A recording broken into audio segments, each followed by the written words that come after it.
Donc salut à tous, aujourd'hui on se retrouve dans une petite vidéo pour calculer cosinus et sinus pi sur 3. Donc on commence d'abord par linéariser le cosinus et le sinus, tel quel. Donc on va faire le sinus, parce que c'est beaucoup plus simple pour l'équation. Donc sinus 3x, c'est égal à sinus de 2x plus x. Voilà. Donc on utilise la formule sinus a plus b, avec a qui vaut 2x et b qui vaut x. Donc ça nous donne sinus A cosinus B plus sinus B cosinus A. Voilà.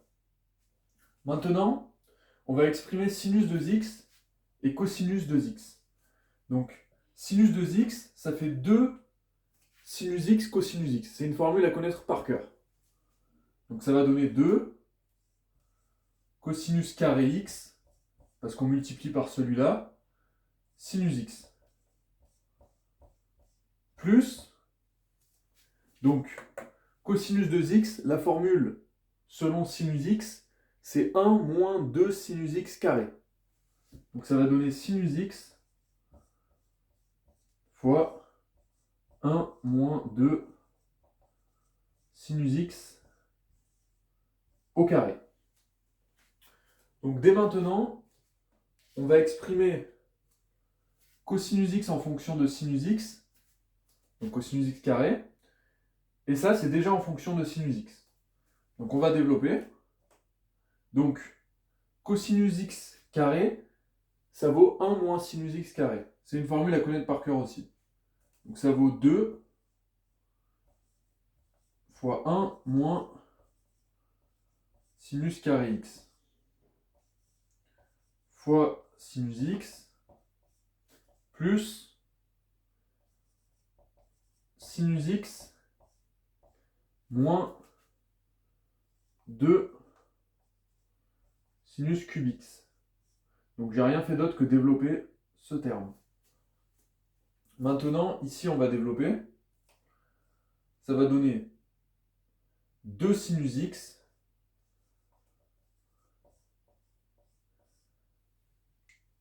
donc on va changer de feutre. Donc ça donne 2 sinus x moins 2 sinus x carré fois sinus x, donc 2 sinus x cube plus sinus x moins 2 sinus cube x. Donc, ce qui va nous donner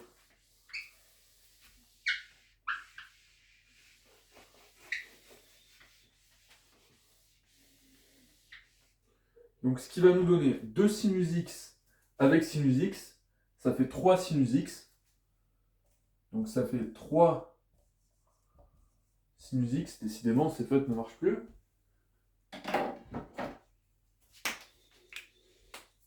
3 sinus x. Hop.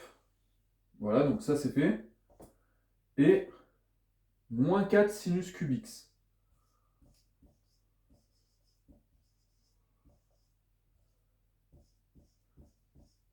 Voilà la formule de sinus 3x. Donc je vous ai refait la démonstration pour comment la trouver, parce qu'évidemment ça ne se mémorise pas par cœur ce genre de formule.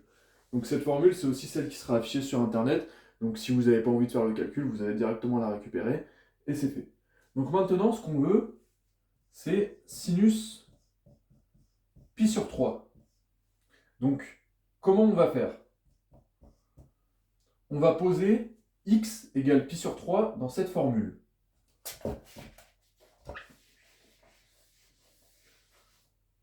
Donc, x égale pi sur 3 implique que sinus 3 pi sur 3, donc ça vaut sinus pi, et sinus de pi, on est en pi le sinus vaut 0. Donc sinus pi vaut 0. Et de l'autre côté, on a 3 sinus pi sur 3 moins 4 sinus cube pi sur 3.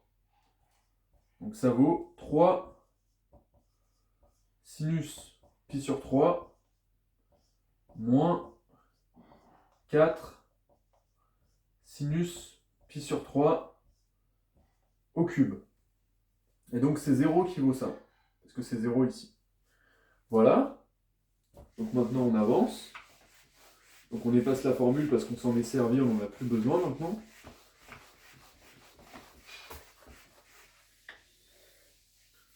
Donc,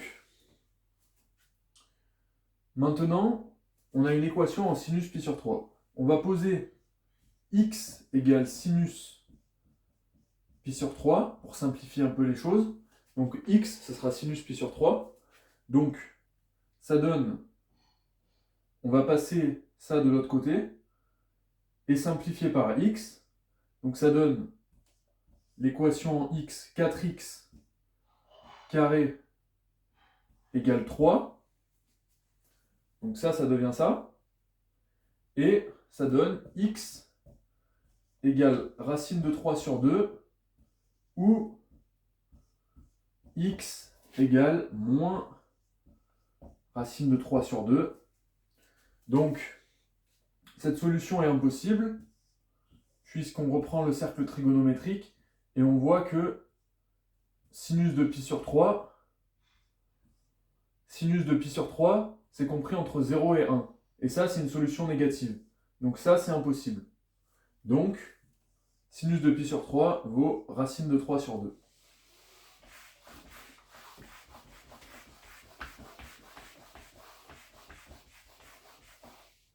Donc,